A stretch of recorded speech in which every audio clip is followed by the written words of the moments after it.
pour ou contre le terme influenceur?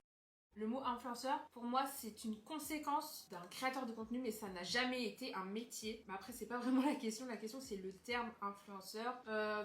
Moi, je suis dans la communication digitale, donc c'est vrai que le mot influenceur, on l'entend à toutes les sauces. C'est un terme générique qui fait qu'on comprend mieux de qui on parle, parce que quand on dit créateur de contenu, c'est un peu vague, je trouve, c'est un peu vaste, on comprend pas trop, alors que influenceur, on comprend direct que c'est par exemple sur Instagram ou YouTube ou TikTok. En fait, moi, je suis contre le fait de dire qu'influenceur est un métier. Pour moi, ce n'est pas un métier. Certes, vous influencez les gens, mais être influenceur, non, ce n'est pas un travail. Genre, n'importe qui peut être influenceur. Moi, si je dis à ma mère, ah, j'ai vu ce film, il est trop bien, et que du coup, elle va voir ce film, ça veut dire que je suis une influenceuse.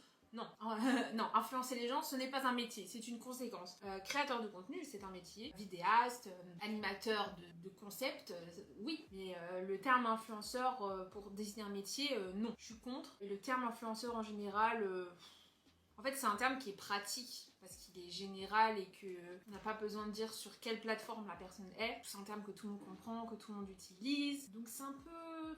Je sais pas trop en vrai, je sais pas. Moi je suis plus... Oui, je suis pour le terme influenceur, mais c'est pas un terme que j'apprécie spécialement. Et pour moi, il est plutôt péjoratif parce que ça veut dire que eux, ce sont des influenceurs et nous sommes les influencés.